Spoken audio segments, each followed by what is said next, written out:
Estamos de volta a mais um Edgren Podcast. Tava com saudade de vocês esse tempo todo sem gravar. Graças a Deus, retornando aqui ao nosso podcast com um convidado super especial, presidente do Sindicato dos Policiais Penais do Estado do Rio de Janeiro, Gutenberg Lúcio Oliveira. Gutenberg, é um prazer receber você aqui hoje. Gostaria muito de que você se apresentasse às pessoas que estão assistindo aqui ao nosso podcast. Como falou aqui o nosso amigo Marcelos, meu nome é Gutenberg Lúcio de Oliveira, mas eu uso o nome Gutenberg de Oliveira. Sou policial penal há quase 32 anos. Estou à frente do sindicato desde 2015, pelo 4º mandato consecutivo. Meu mandato termina em fevereiro de 2028. Sou formado, sou bacharel em Direito, já formado há quase 30 anos. Pós-graduado em Processo Penal e Direito Penal. Tenho uma pós-graduação de Gestão e Segurança Pública e Penitenciária pela UERJ. Fui vice-presidente do sindicato também lá de 2004 a 2007. Vice-presidente é onde começa a minha carreira no mundo sindical. Estou aqui com enorme satisfação, recebi o convite e vamos aqui trocar uma ideia sobre Brasil, Rio, segurança pública, sistema penitenciário. Isso é muito importante. Gutenberg, acima de tudo, você é um policial penal, né? Essa nomenclatura, há pouco tempo, foi incluída, né, para os agentes penitenciários, né? Qual foi o ano que você entrou para o sistema penitenciário? E na época era o quê? SIAP, DESIP? Eu, na verdade, fiz concurso para o Departamento do Sistema Penitenciário do Rio de Janeiro, que era vinculado à Secretaria de Justiça Interior do Estado. Nós éramos no departamento sob o guarda-chuva da Secretaria de Justiça Interior, cujo departamento era um dos maiores departamentos, porque ele compunha o quadro do Sistema Penal do Rio de Janeiro, como o DEGASE fazia parte dessa secretaria, o Depósito Público, o Arquivo Público. Então, eram vários departamentos debaixo desse guarda-chuva. Eu fiz concurso, na verdade, para agente de segurança penitenciária em 1994. Eu comecei a minha carreira no sistema penitenciário em julho de 1994, que foi, na verdade, que eu peguei, né, a minha matrícula. E eu fui da primeira turma. E aí, nós éramos um departamento vinculado a essa secretaria. E aí, em 2005, em 2005,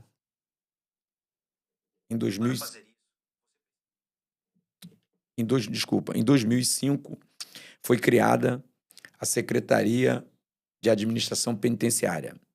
Foi extinto o antigo departamento. A Secretaria de Justiça continuou existindo, mas sem o Departamento do Sistema Penal, que foi extinto. Então, no governo 2003, na verdade, governo Rosinha. Rosinha ganhou a eleição em 2002, Rosinha Garotinho, e quando chega em 2003, janeiro de 2003, é criada a Secretaria de Administração Penitenciária, cujo o primeiro secretário era o então promotor de justiça, Dr. Astério Pereira dos Santos.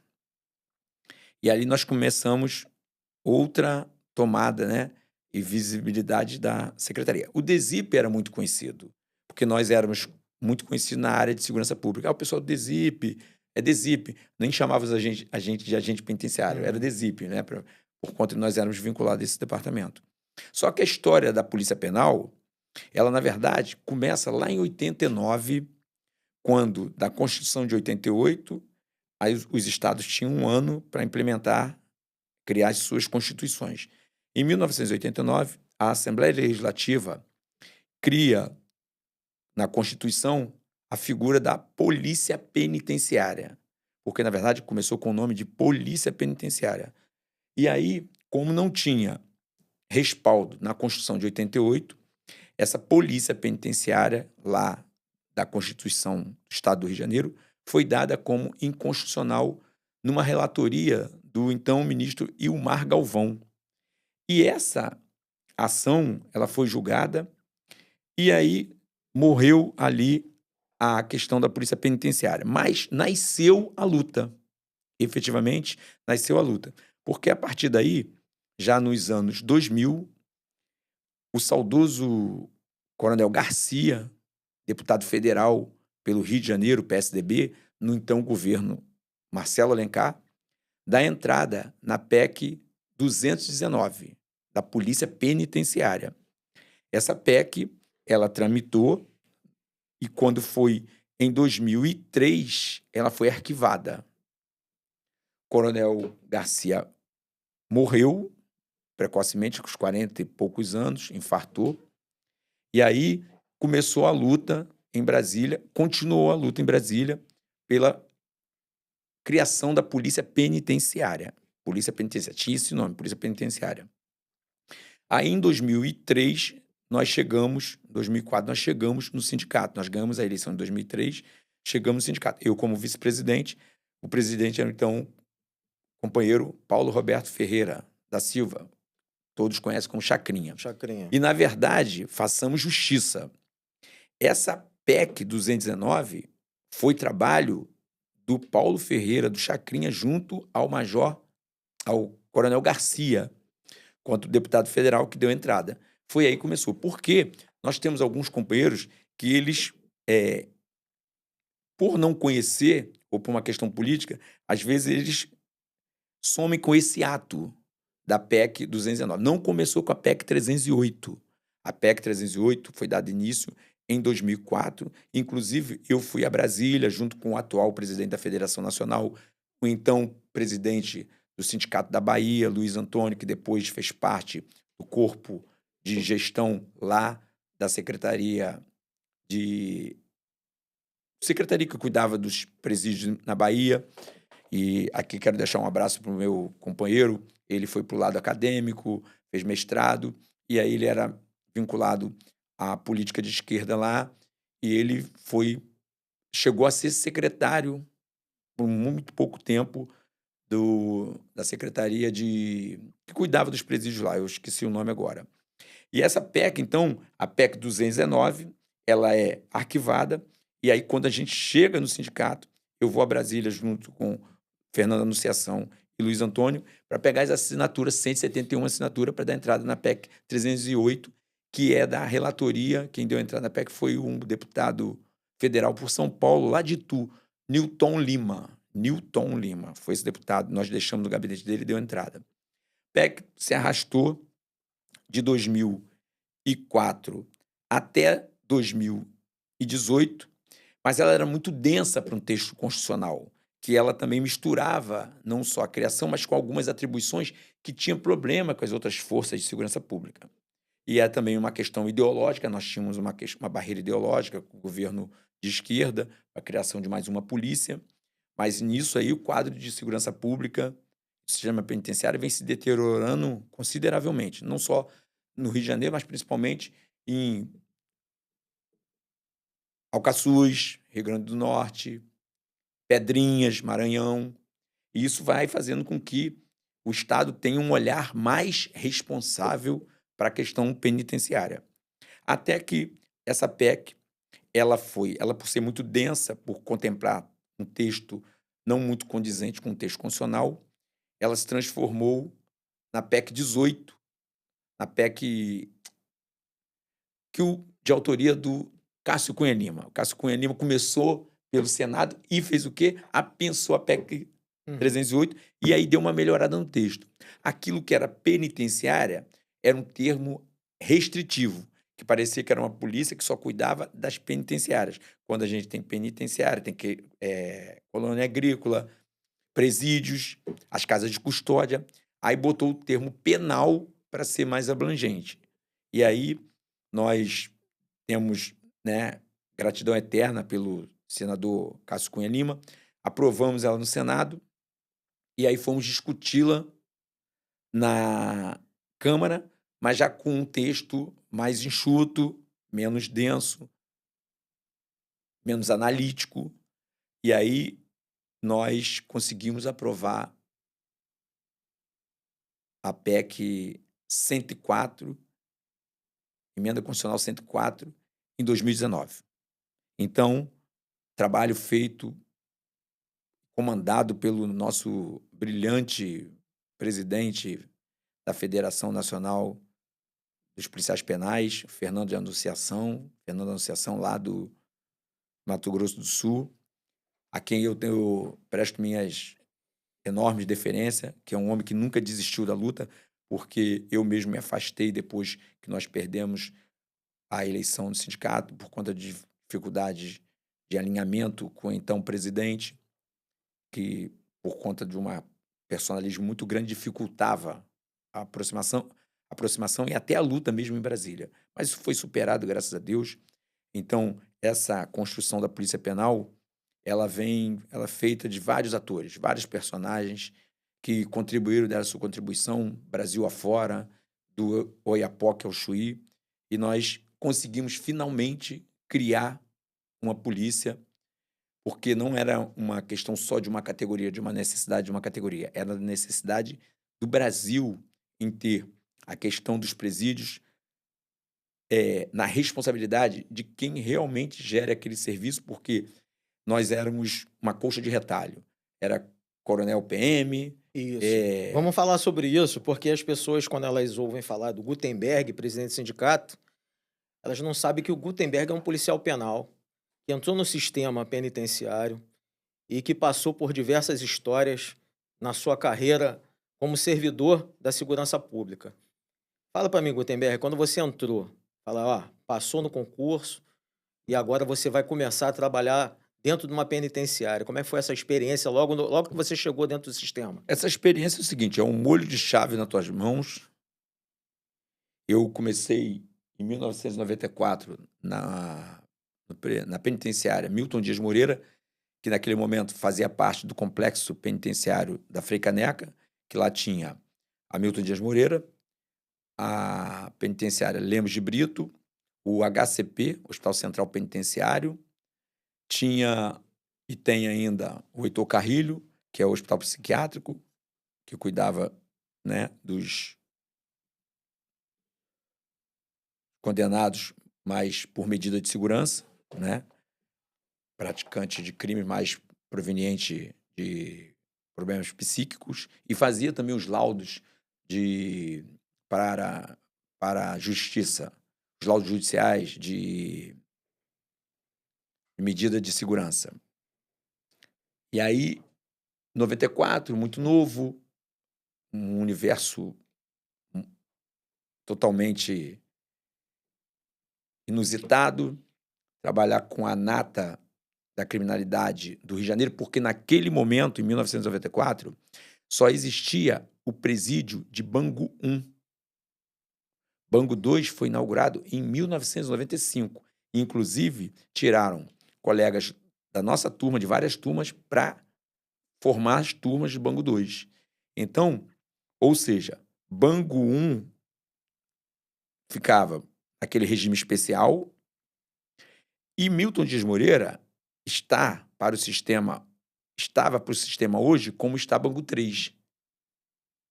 Bangu 3 hoje é onde fica as maiores lideranças do Comando Vermelho, a facção Comando Vermelho.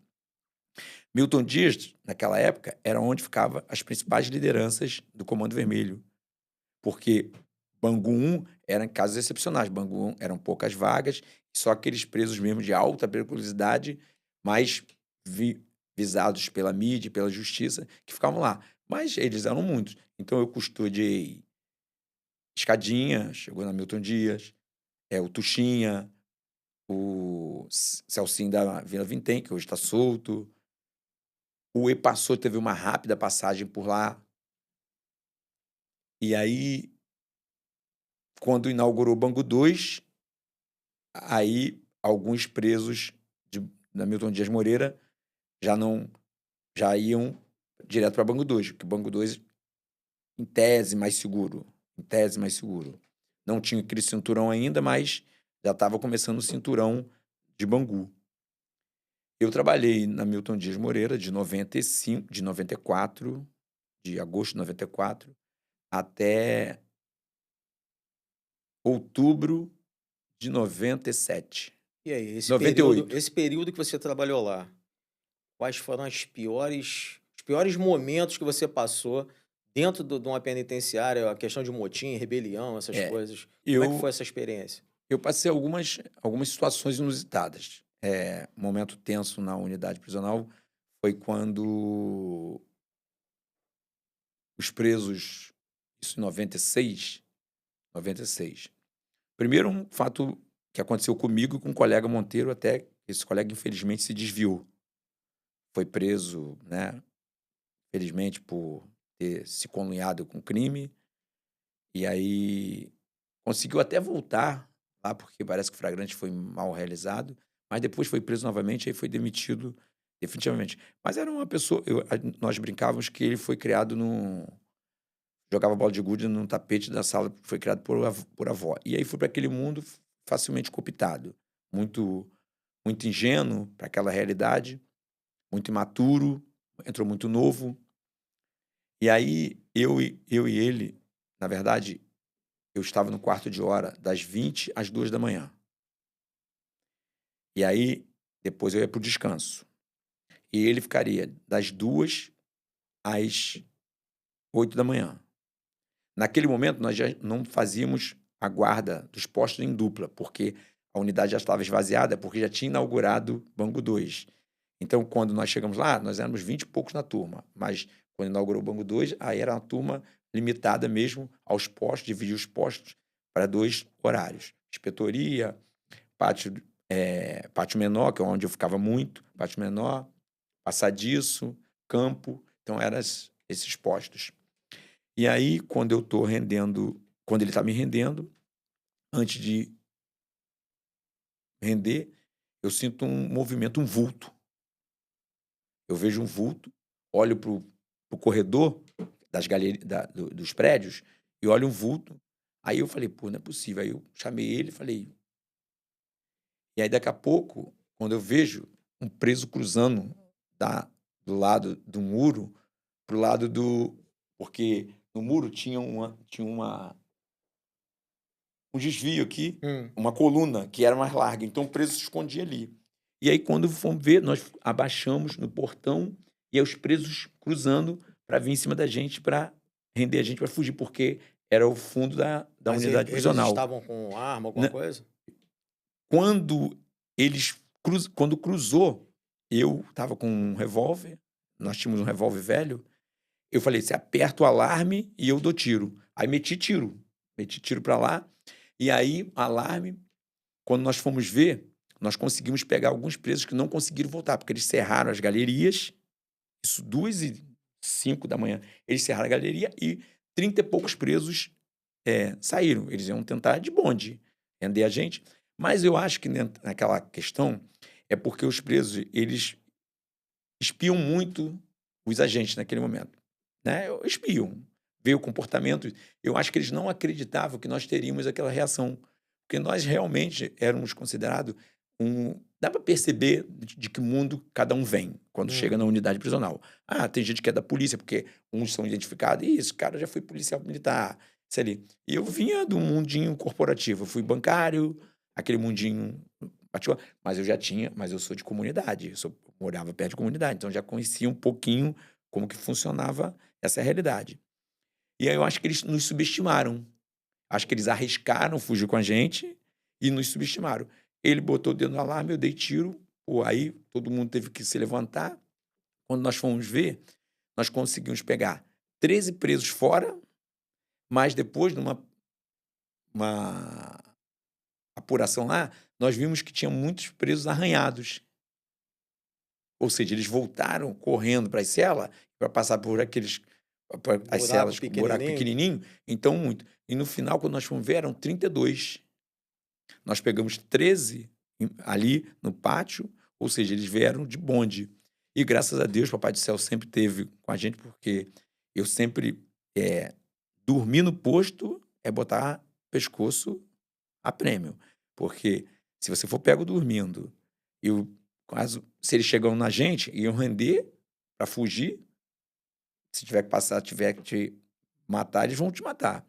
E esse foi o primeiro fato que foi marcante. Mas eu servi o exército.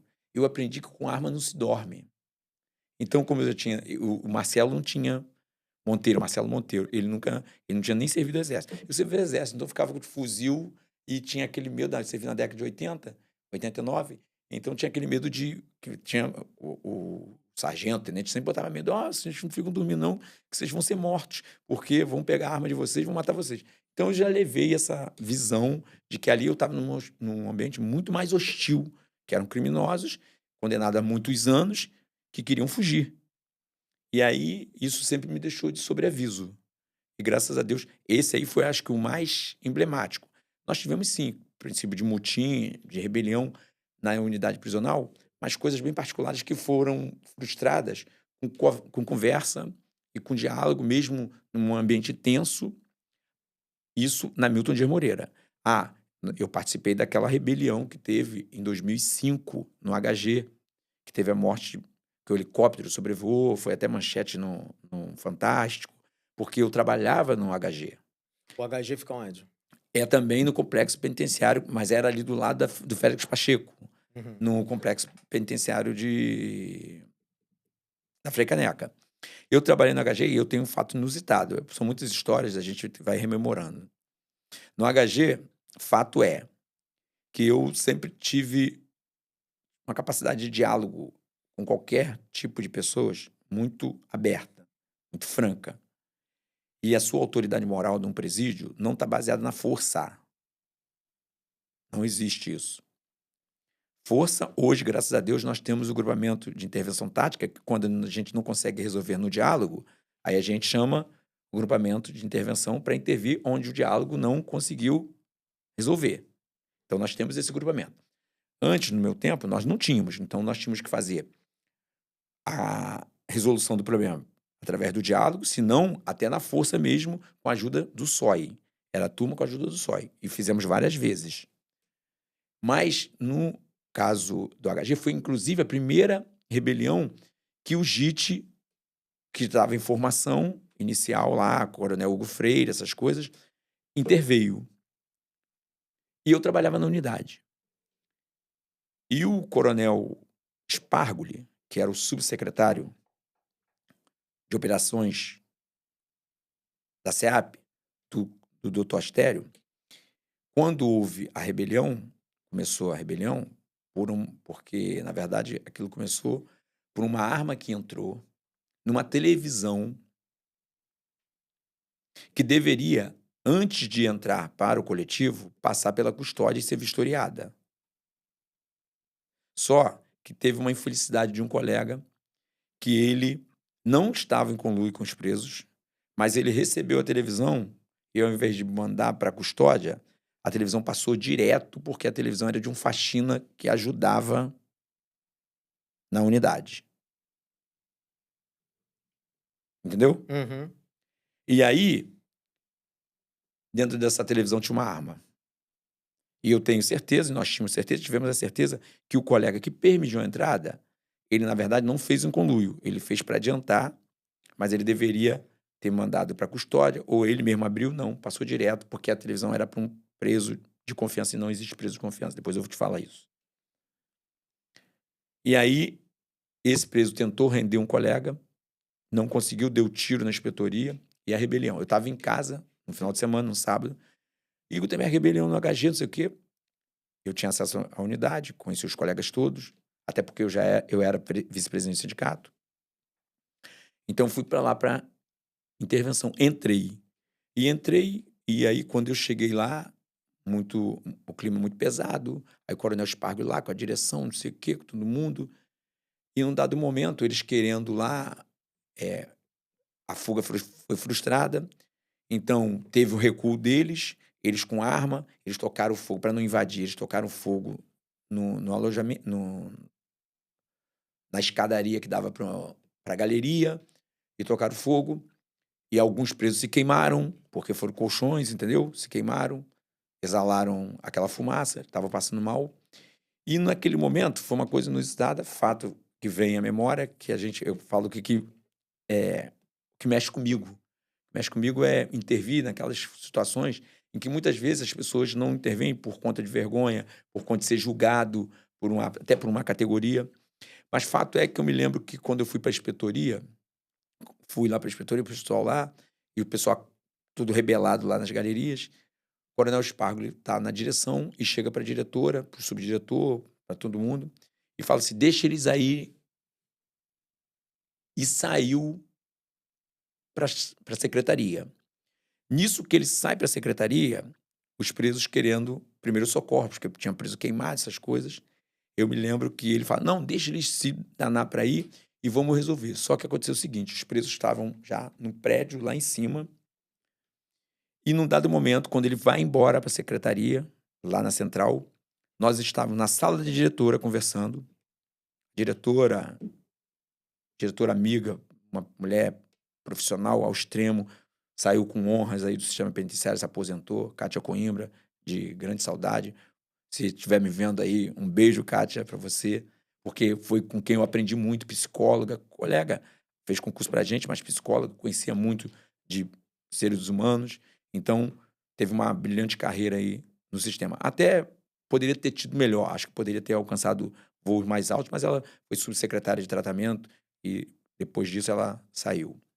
Uma injustiça que tiraram ela de lá, mas vida que segue. E aí, quando a gente estava na direção, eis que os presos rebelados lá no alto do prédio, eles pegam lá, tinha uma guarita antiga, desativada, que só era, ela era um L, mas muito tempo desativada. Eles pegaram e jogaram pedaços, botaram para baixo. O teto da direção era de telhado e forro. Desceu lá os escombros dessa guarita, que não bateu na gente de sorte, bateu na mesa, quebrou, me lembro, quebrou a tampa da máquina de Xerox, bateu em cima da máquina de Xerox. E aí, nesse momento... Nisso já tinham tomado a cadeia Já toda, tomado a né? cadeia. Nesse momento, eu senti que a chefia geralmente tem receio de tomar certas decisões quando vem a ordem do Coronel Spargoli de que não faça nada, não dê remédio, não faça nada. Nesse momento, eu, do jeito que eu sou, né, por estar na frente do vice-presidente do sindicato, naquele momento até presidente interino, mas é por meu espírito mesmo de coragem de assumir ônus, mas sabendo também do que eu poderia falar, que eu tinha defesa. Eu desço para a inspetoria, mas comunico à diretora, fato que facilmente testemunhado. Diretora, não vou te levar enganada. Eu vou invadir a enfermaria. Se vocês não me derem a chave, eu vou arrombar a enfermaria e vou pegar materiais de primeiros socorros, que eu vou cuidar da vida dos presos, para que os presos cuidem da vida dos meus companheiros que estavam lá em cima com eles, refém. Uhum. Então, naquele momento, as vidas se igualavam. Porque eu, para ter a vida dos meus companheiros preservada, eu tinha que o quê? Preservar A vida dos a vida presos. dos presos. Ela ficou meio atônita, falou assim, não sei de nada. Mas aí um colega, que eu não vou falar o nome, falou para mim assim, Gutenberg, não precisa arrombar não, toma a chave. Que eu ia lá no claviculário pegar, se não me desse, se a chave não estivesse lá, eu ia meter o pé na porta, e eu falei assim, não, eu tô aqui no estado de necessidade. Então eu sei o que cabe à minha defesa. Eu não tô aqui sob a tutela e subserviência do Coronel Spargoli. Vocês não podem, mas eu posso. Porque ele deu uma ordem para vocês, não deu uma ordem para mim. Eu posso passar por cima da ordem deles e depois, se ele me botar no inquérito, eu posso responder e eu vou alegar estado de necessidade de terceiros. E aí eu fui lá e fui na enfermagem, peguei gás, peguei pomada, peguei analgésico, peguei um montão de coisa. Me lembro bem que quando eu estava vindo com a bolsa, numa sacola plástica, cheia desses primeiros socorros, o Coronel Spargoli entra pelo portão do pátio, da cadeia, e eu gritei para os presos, com máscaras, e falei para eles assim, vocês estão aí não falando com a voz de vocês, fazendo outras vozes, tão encapuzados, mas vocês sabem que eu sei quem vocês são. Só que eu vou fazer uma questão ética com vocês. Se vocês preservarem a vida dos meus companheiros, eu quero que os meus companheiros saiam daí salvos. Eu não falo quem vocês são. Para vocês, a questão de preservação. Então, desce a Tereza. Entendeu? Aí eles desceram a Tereza. Pra quem não sabe o que é Tereza, Tereza é uma corda artesanal. Corda feita de lençóis, isso, que eles usavam muito para fugir. Hoje está mais difícil, mas usaram até pouco tempo, tem uns 4 anos eles usaram aí, não, 3 anos eles usaram numa unidade lá, Lemos de Brito. Então a Tereza a Tereza é uma corda feita de lençóis, resto de lençóis, e eles vão traçando para que eles consigam alcançar o muro. Então, eles desceram a Tereza, dessa ligação, né? A ligação também, aí desceram a ligação, eu amarrei, botei o Coronel Spargoli estava. Aí quando o Coronel Spargoli chegou para mim, eu falei, Coronel Spargoli, o senhor pode fazer o que o senhor quiser comigo, mas eu tô aqui na preservação de vidas. Eu tenho que cuidar da vida dos presos nesse momento, dando os primeiros socorros a eles, porque tem preso queimado isso, para que vocês agora façam a parte de vocês. Porque agora não é comigo mais. Eu não tenho como intervir, fazer intervenção, eu tenho como dialogar e fazer o meu papel aqui. Porque eu trabalho e eu tinha ascendência sobre a unidade, sobre os colegas. Depois aconteceu um fato inusitado também. Isso no dia seguinte, que eu fiquei lá a madrugada toda. Aí falei assim para eles, para os presos, e falei para todo mundo, até aqui eu cumpri o meu papel. Vocês estão com o material de vocês aí, agora eu só quero que vocês preservem a vida dos meus companheiros até que isso se resolva, que eu não sei como que vai, mas eu sabia que tinha um plano de invasão no dia seguinte. Eu sabia que tinha um plano de invasão, porque eles estavam arquitetando um plano de invasão junto com a Core, o Core que invadiu, o pessoal também do... E aí eu fui para a inspetoria e não falei mais nada. Aí fui para a diretoria e falei para o coronel, não é desrespeito ao senhor, não é desrespeito ao secretário do Astério, isso aqui é uma postura que eu estou tomando, porque, para mim, nesse momento, não importa pesar ou sopesar vidas. Para mim, todas as vidas agora são importantes, porque se eu preservar a vida dos presos, eu preservo a vida dos colegas. E que Deus abençoe o que vocês vão fazer amanhã, que eu já estou sabendo. Aí eu não me sinto à vontade de fazer, porque... Aí, beleza. Então, naquele momento, tinha vários colegas lá fora querendo entrar para dentro da unidade, para fazer, acontecer, participar para invadir junto com o JIT na época, a Core estava invadindo por cima, com o helicóptero. Foi onde o preso foi alvejado com um tiro na testa, o preso que estava com a arma. Eu fui chamado na direção e a direção chegou para mim e falou assim, Gutenberg, você tem que fazer um favor para mim. Tem alguns colegas que estão armados e querem entrar junto. E você sabe que não pode, a intervenção, vai ter uma intervenção, senão isso aqui também não pode se tornar uma carnificina. Eu me lembro que eu consegui persuadir alguns colegas a não entrarem, que estavam lá no plantão, isso, aquilo, não seguirem atrás do pessoal que estava invadindo. Mas teve um colega, que eu não vou falar o nome, mas é meu amigo, eu gosto muito dele, e ele estava armado e eu não consegui tirar a arma dele. Mas eu combinei uma situação com a diretora. Talvez a Kátia lembre disso, até porque foi ideia dela. Ideia nobre, né? Pô, você vai lá e fala com ele que eu quero falar com ele. E ela estava lá no nosso alojamento, que ficava perto do controle, da inspetoria. E aí, nisso, o pessoal estava preparando para entrar, para invadir. O pessoal da intervenção e o Core por cima, o helicóptero. Aí eu fui lá e falei com ele, fulano, a diretora, ele era subordinado da diretora, a diretora quer falar com você. Aí nisso, que a diretora foi falar com ele, eu fui com um cadeado, eu peguei um cadeado, e quando eles entraram pela primeira porta, na verdade, eu fui no cadeado e bati, não deixei mais ninguém entrar. E eu me lembro que o coronel Hugo Freire, não sabia o que eu estava fazendo lá, se eu era mais um dos que queriam fazer. Aí o coronel, tá fazendo o quê? Eu falei, não, coronel, vocês podem entrar aqui, eu vou bater para os colegas não entrarem, porque os colegas estão querendo entrar aí e fazer. Uhum. Porque é um momento de emoção, essas coisas. Aí, esse colega foi até a inspetoria e foi lá, a diretora estava lá, o pessoal invadiu, eu fui atrás e bati o cadeado. Aí aí o helicóptero por cima, aí daqui a pouco estava tudo controlado, aí nós entramos para ver o rescaldo, ver o rescaldo, né? Aí eu me lembro que eu fui acompanhado por um defensor que estava, aí o defensor foi lá, a gente fazendo o rescaldo lá. No rescaldo ver quem se fugiu, Quem se, quantos quantos fugiu, fugiram. quantos estavam feridos, aí conseguimos pegar o colega, né? O colega que, infelizmente, que é meu contemporâneo, faleceu anos depois. Ele tomou um tiro, né? Ele estava muito revoltado, né? Ele tomou um tiro porque ele estava como refém. Uhum. E ele estava justamente como refém porque ele estava com a arma na cabeça e o cara que foi abatido mas ele tomou, na incursão lá, ele tomou um tiro de raspão, pegou entre esses 2 dedos aqui. Uhum.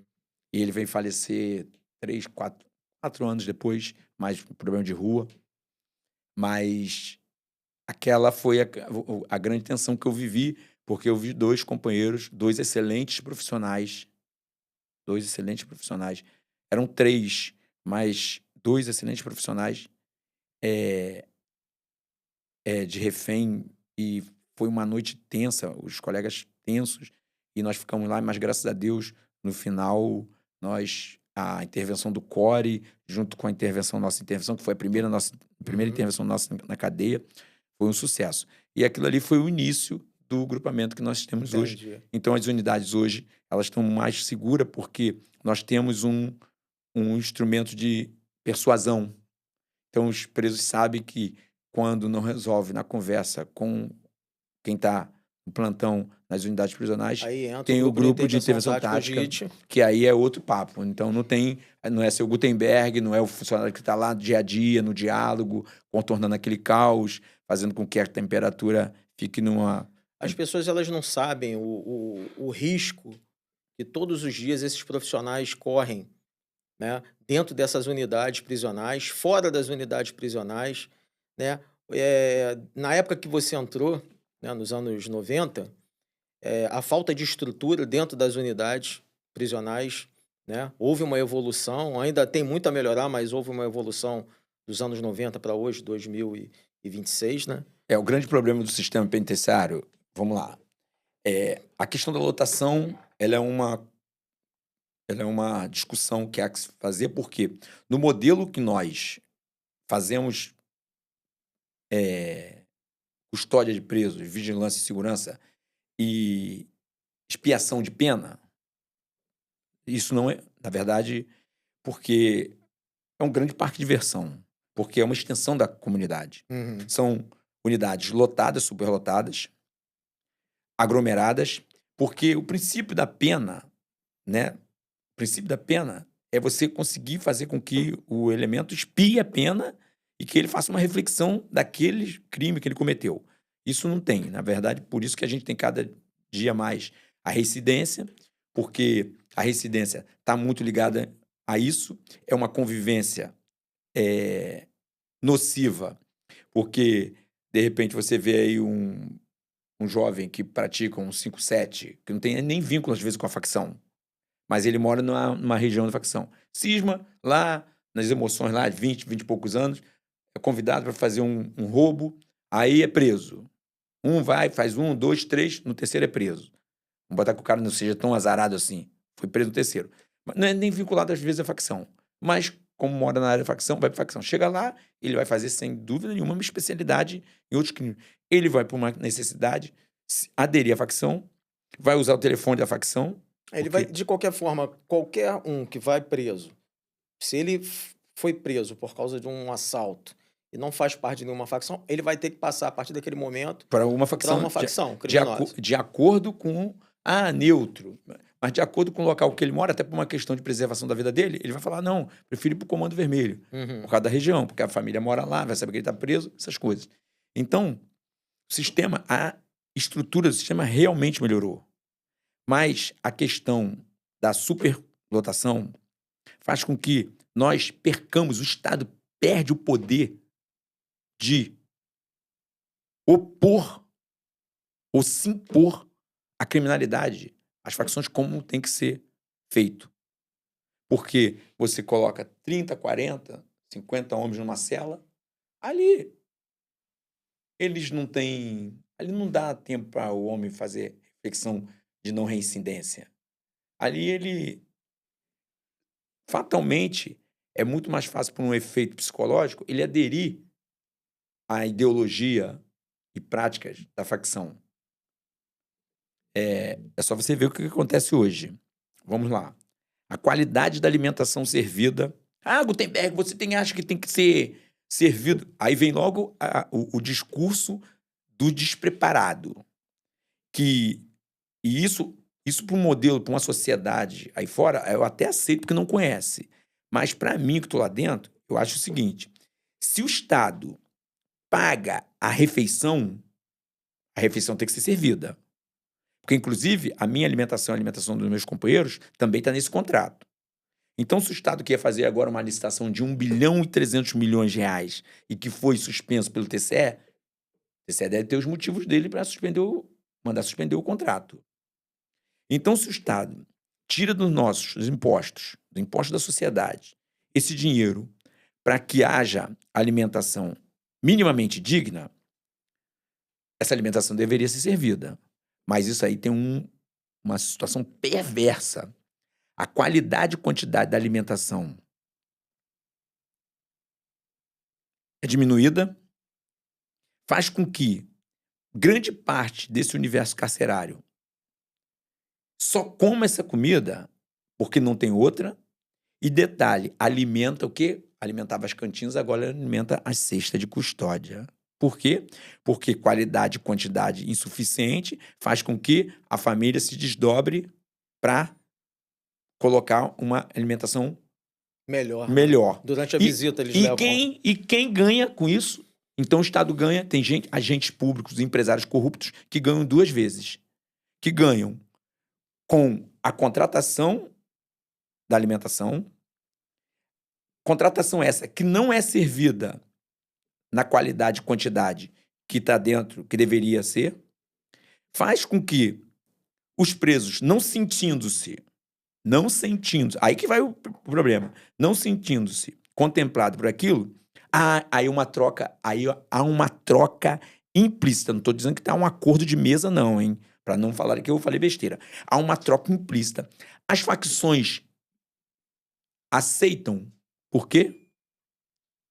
Porque se as facções não aceitassem, era para ter uma rebelião a cada dia nas unidades prisionais do Rio de Janeiro por conta dessa qualidade dessa alimentação. Mas as facções aceitam por quê? Porque as facções trocam. Hoje, as facções, elas vão para a cesta de custódia, a família compra através de um aplicativo. Mas que família? Se a maioria das famílias dos presos do sistema penitenciário são miseráveis, são pobres. Não, os presos ainda fazem pior, porque eles compram e fazem o papel que antigamente quem fazia era a cantina, revendem para a própria massa carcerária. Então, a massa carcerária é oprimida por um Estado.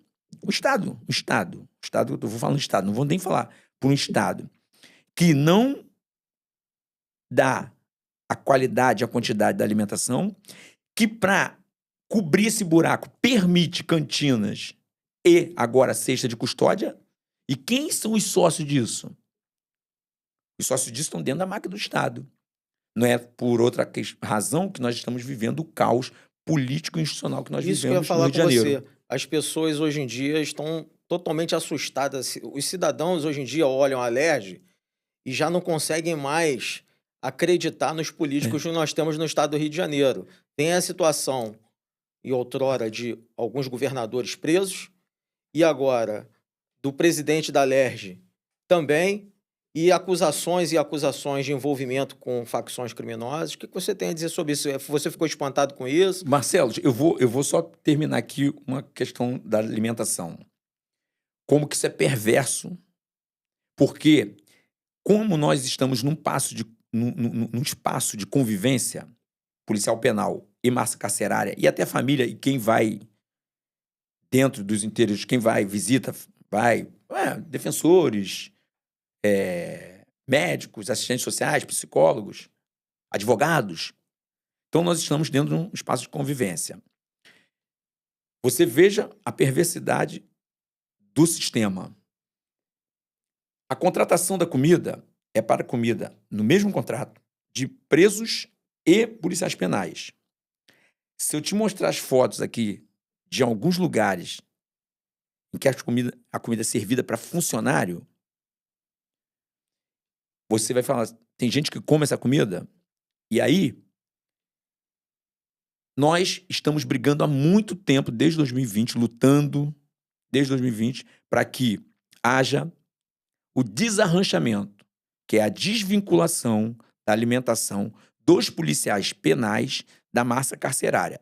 Porque eu não sou defensor de interesses da massa carcerária. Eu acho que, no Brasil, inclusive, eles são muito bem representados.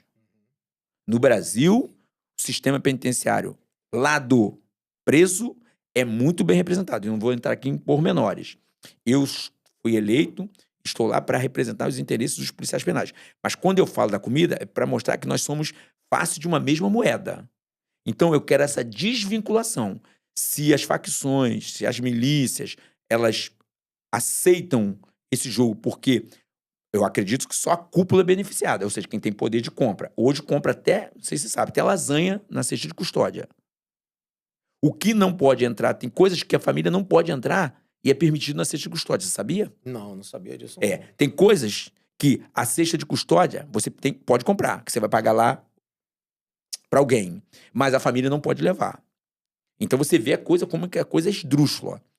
E aqui é o seguinte, aí tentativa de desarranchamento da alimentação dos policiais penais e extensão para todos os policiais penais, não só aqueles dos plantões, nas unidades e nos grupamentos, mas para todos, para nós não sermos também boi de piranha nesse processo da alimentação, porque eles não roubam só os presos, não. Nos roubam também, porque a qualidade e a quantidade da nossa alimentação também, com exceções, é claro, sejamos honestos, sejamos leais, com exceções, mas essas exceções, por que eu falo que eu quero? Porque isso é sazonal, melhora um pouquinho, depois piora, melhora um pouquinho, depois piora, porque isso tem corrupção de tudo quanto é lado, tá? Vamos falar aqui, não estou aqui para fazer, relativizar a verdade, tem corrupção em cima, no meio, embaixo. Sempre falo para os colegas, eu não estou aqui para fazer vista grossa para a corrupção de ninguém. Eu advogo, defendo os interesses legítimos, individuais e coletivos de uma categoria. Eu não estou lá, e agora mesmo quando estou 10 anos, vou para 12, eu não estou lá para agradar segmentos da categoria. Falo para eles, estou disposto, eu vou aonde a maioria das pessoas não vão para defender um homem injustiçado. Mas eu não me conluio com coisas erradas que existem no sistema penitenciário do Rio de Janeiro. Então, se algum colega está envolvido com corrupção na comida, ele ataca diretamente sua classe. E eu não aceito. Não aceito.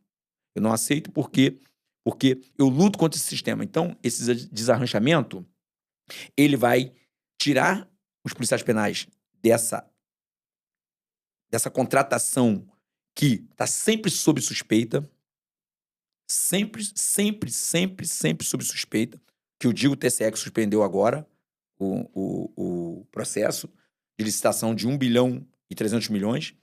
E nós, vejam só, a secretária de administração penitenciária pôs no documento público, condicionou o desarranchamento, extensão e aumento do auxílio alimentação a lucro da cesta de custódia. Tentou me colocar numa camisa de força, para eu aceitar receber para a categoria, para eu não combater a imoralidade da sugestão. Não. Cesta de custódia está enriquecendo empresários inescrupulosos e gente até do lado do governador, que foi exonerado aí, não é por outra razão que eu acho. Essa cesta de custódia eu nunca tinha ouvido falar disso. Sabia que tinha a tem cantina. Donos, Tinha cantina. Tem dono. Tiraram de uma mão Tiraram de uma mão, não prestava também cantina, não. Tiraram de uma mão e colocaram em outro esquema. Era um esquema aqui e mudou de mão. Mas elas têm a mesma... É uma moeda também Isso com duas virou faces. cultural, Gutenberg, Não, dentro do sistema cultural não. prisional? Ela mudou de mão, porque isso aí dá dinheiro e você, como sabe... Aí eu vou falar, qual é a área do governo do estado que não tem corrupção? Pô, se o pessoal rouba da saúde, várias denúncias aí da saúde, várias denúncias, Secretaria de Educação, inclusive a secretária foi posta para fora, envolvimento com o filho aí, denúncia que o filho ficou rico, não sei o quê. Você acha que na SEAP não vai ter? Agora, o que acontece? Há uma visão equivocada nas polícias de que quando você denuncia corrupção, você é delator. Não, delator não. Delator é quem participa de esquema, é cúmplice de esquema e delata. Eu não participo de esquema nenhum, então eu posso denunciar aquilo que ataca a mim, não, a minha categoria. Porque eu tô lá para defender o quê? Os interesses da minha categoria. Eu não tô lá para tergiversar com corrupção de quem quer que seja, levar minha vantagem e deixar a categoria comer comida podre. Eu não fui eleito para isso. Então, eu não participo de um esquema e delato o esquema. Não, não sou delator. Eu posso denunciar alguma coisa que eu vejo que ataca a dignidade da minha categoria. E a comida ataca a dignidade alimentar da minha categoria. Ataca dos presos também, mas o problema dos presos lá, com a facção, com quem eles têm que lá.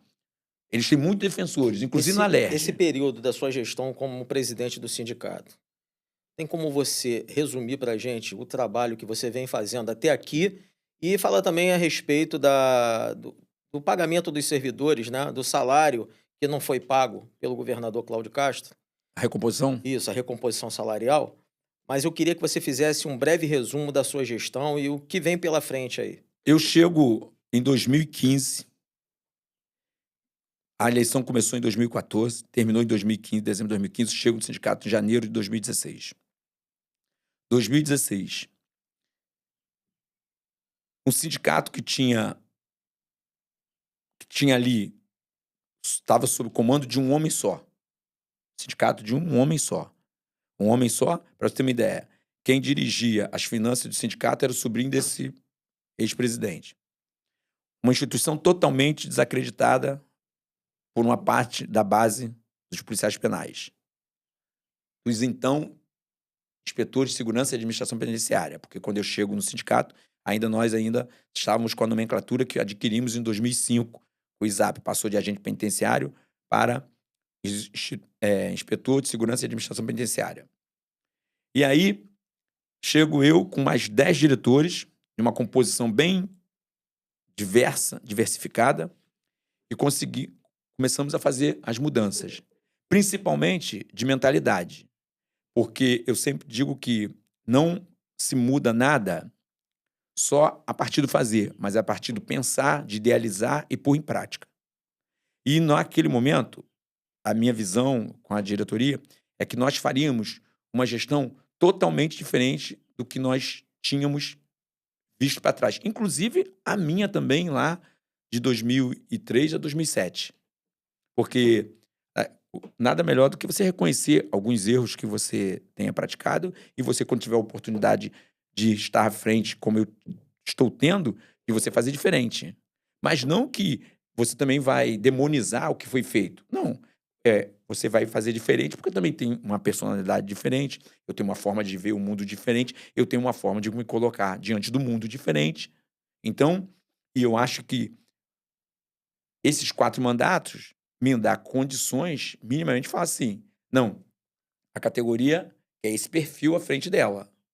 Eu não sou perfeito, ninguém é, não agrado todo mundo e também não tenho a mínima pretensão de agradar a todos. Eu acho que eu tenho que fazer uma... É impossível, né? Eu sempre digo, uns me chamam de teimoso. Eu falo que eu sou um convicto. E eu trabalho com a experiência, né? Com a experiência humana. Eles não sabem, mas alguns sabem. Eu recebo muito conselho e quando vê que é conselho mesmo para o bem, tendo segui-los. Sou bem orientado por algumas pessoas do sistema. Eu digo que são meus anciãos que me orientam. Gutenberg, vai por aqui, vai ponderado, a poder, assim... Aprendi que na política tudo ou nada é nada. Então, eu acho que você tem sempre que tirar alguma coisa. Mas no Rio de Janeiro, nós entramos por um lugar muito perigoso, porque, às vezes, as pessoas querem que a gente aceite alguma coisa que nos é vantajoso, nos dá de forma errada. É esse o grande problema que eu vejo no Rio de Janeiro. Como eu dei o exemplo aqui da cesta de custódia. Secretária, para me convencer a aceitar a cesta de custódia, que ela sabia que eu sou contra, ela condicionou o lucro da cesta de custódia ao pagamento e aumento, a extensão e reajuste do auxílio alimentação, que até hoje não saiu. E detalhe, o auxílio alimentação, vocês sabem, ele tem uma rubrica no contra-cheque, né? Auxílio alimentação. Ela quer tirar essa rubrica do contra-cheque e dar isso em cartão. Qual a intenção de dar isso em cartão? Para mim está muito claro. Vocês estão recebendo aquele auxílio fardamento já? Ela disse que vai pagar agora, saiu uma resolução que vai pagar agora R$ 3.096 agora em maio. Mas eu acho que aquilo ali foi um subterfúgio, porque assim que mudou a conjuntura no governo do estado, com a renúncia do governador, eu aproveitei, encaminhei um ofício ao governador interino e presidente do Tribunal de Justiça, explicando a dinâmica do auxílio alimentação. E que, da forma com que foi sugerido para a gente, é imoral, condicionando uma coisa, quando, na verdade, a Polícia Militar reajustou dentro do seu próprio orçamento, a Polícia Civil, com o delegado Felipe Cury, também o fez da mesma maneira, e eu tenho certeza que a SEAP tem recursos para fazê-lo. Só que o pau mandado do Palácio Guanabara, Alexander Maia, que o chefe dele foi exonerado pelo governador interino, que eu falo que é pau mandado, ele, Maria Rosa, secretária, não tem domínio total sobre o orçamento da agora Secretaria de Polícia Penal. Então, ela tem que bater cabeça para os gastos, se pode ou não pode com eles. Por quê? Porque eu não vou falar, ou tenho que falar, ou tenho que me omitir. Não, porque contrato gera o quê? Percentual. Eu vejo a sua luta, eu vi o Então, movimento do Fosperj, o pessoal lutando pelos servidores, né? Você estava lá junto com até um colega nosso do Degás, o Roberto Carlos, né? E você é ferrenho aí nessa luta já há muitos anos, né? E a gente, poxa, gostaria de ter até mais tempo para a gente conversar sobre umas coisas. Eu gostaria que você olhasse ali para a câmera, falasse com os servidores, com os policiais penais, dando uma palavra de esperança sobre o trabalho, sobre a luta de vocês. Fica à vontade aí para você falar. eu penso não só para os servidores, mas para toda a população fluminense, o momento que nós vivemos de grave crise política, institucional, também não é decorrência do nada. Eu acho que nós, quanto sociedade, nós temos que avaliar também a nossa posição como cidadão, como servidor. Quando eu falo que eu vou para os interiores das unidades prisionais, falo para os colegas, o que nós andamos fazendo nos interiores das unidades prisionais que façam com que nós possamos bater no peito e exigir que a nossa moral, a nossa autoridade moral seja espelhada pelos nossos governantes. Porque se eu só exijo do outro o que eu posso dar também no campo individual e coletivo para alguém.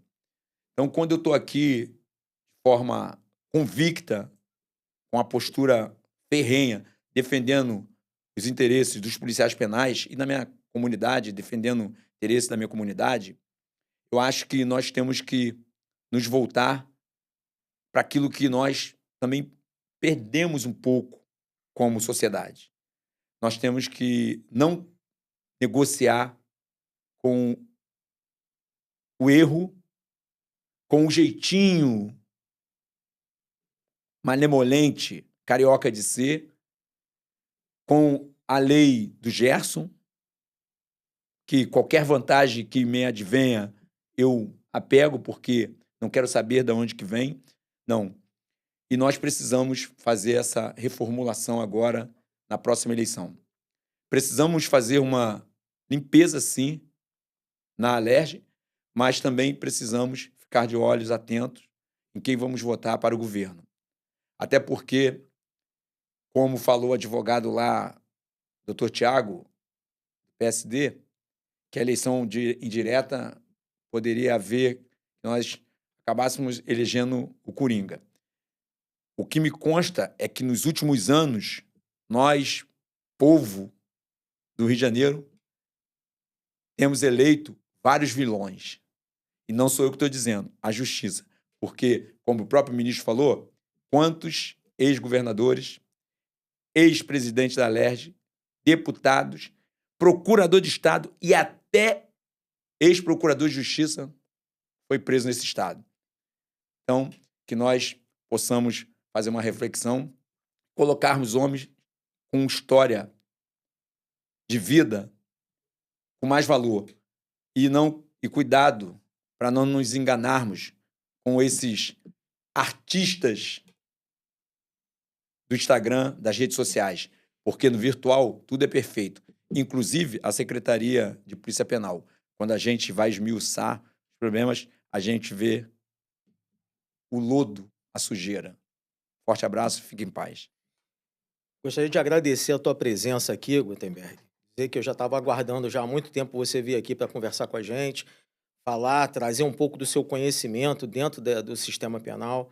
E gostaria de falar com você, meu amigo que está assistindo aqui agora, agradecer a sua participação aqui no nosso podcast, sempre assistindo, para você curtir, comentar, compartilhar e se inscrever no nosso canal, né? Hoje nós trouxemos aqui o Gutenberg, presidente do Sindicato dos Policiais Penais do Estado do Rio de Janeiro. São servidores do Estado do Rio de Janeiro, homens e mulheres que saem todos os dias das suas casas, não sabem se vão retornar, vão trabalhar num ambiente totalmente hostil, perigoso, né? E ainda não são reconhecidos pelo Estado, né? Através da sua atividade, que é fundamental para a segurança pública e onde a sociedade vai dormir mais tranquila, sabendo que esses homens e mulheres trabalham atrás dos muros para a nossa segurança. Deixo aqui o meu muito obrigado, Gutenberg.